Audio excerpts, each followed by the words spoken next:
Hello, my name is Felicia Lei. I'm a computer science games major here at the University of Southern California, and my video essay will be on Emily is Away and its criticism of the gaming community. Before we start, I'd like to say that all the graphics, screenshots, and videos of gameplay were captured by me. And for anyone who isn't in this class or just hasn't played Emily is Away, this video contains major spoilers for the game, so be warned. Emily's Away is an interactive text-based story game, which was made by Calicili in 2015. At first glance, it appears to be pretty wholesome.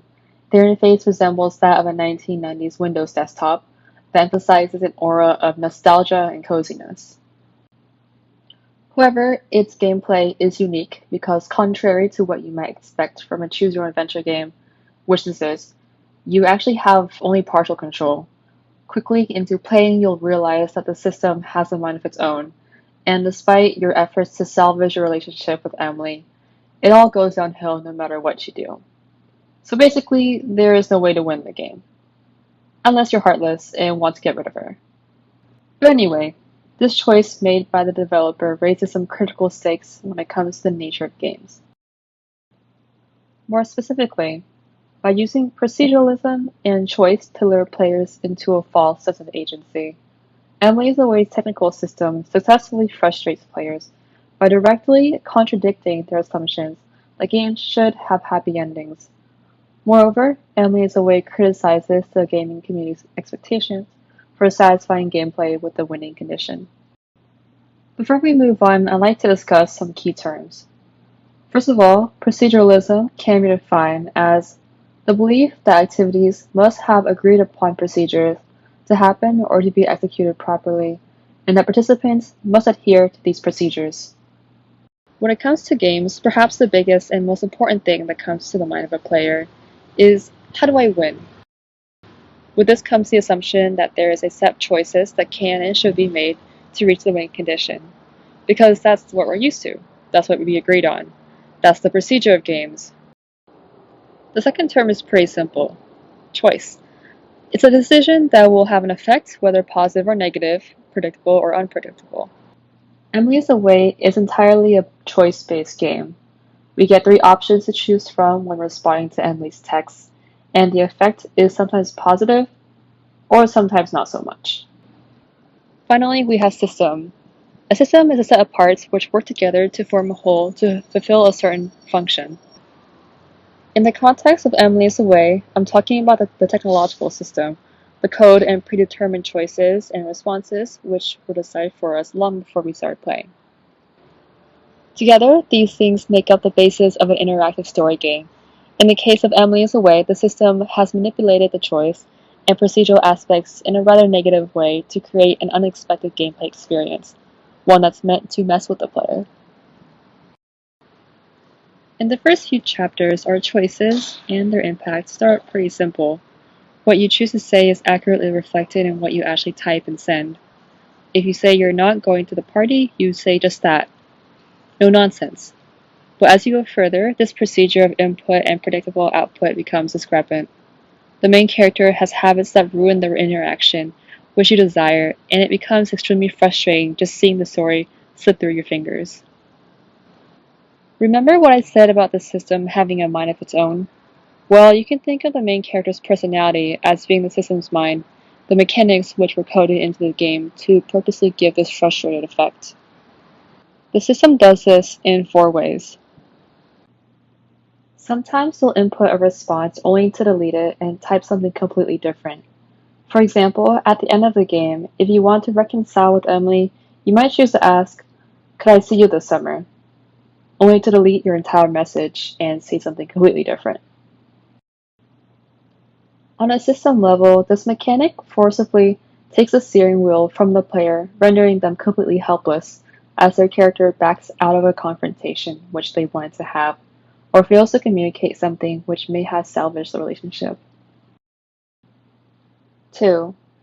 The main character, you, suppresses their emotions a lot.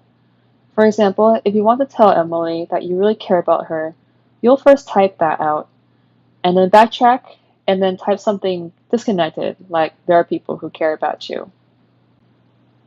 By making subtle changes to the wording of the messages, the system actively forces the player into a position where they have to constantly deal with a character who will seemingly never express their true feelings. Had the feelings been communicated, a better resolution could have been reached. The main character's personality is also reflected in some of their message choices.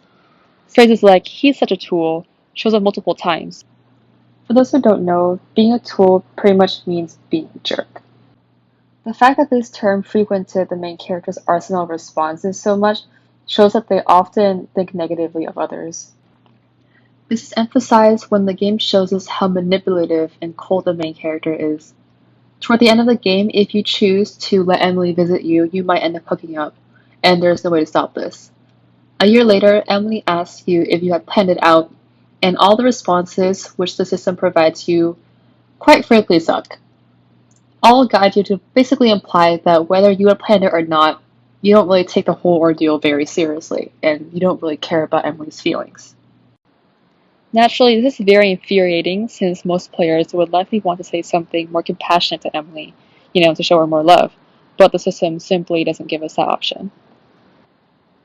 Finally, the system forces the player to give up on their relationship with Emily. As you try for one last time to reconnect, your options become more and more limited. You can only make small talk for so long until all the options just turn into a bitter goodbye. It's at this point that I'd like to discuss the paratext surrounding Emily is Away. The game was met with a mix of positive and negative feedback. Some enjoyed the nuanced gameplay and its nostalgic elements, while others were pissed off that they couldn't be with Emily. Furthermore, they couldn't understand how the game got positive reviews at all.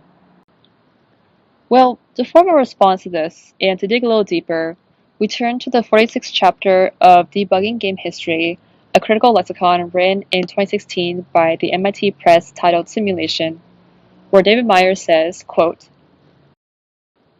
"A steadfast faith in the representational rare multitude of digital simulations sometimes prompts a belief that these simulations, when representing real-world processes, might become too real and in their bludgeoning reality go beyond any possibility of human agency and control.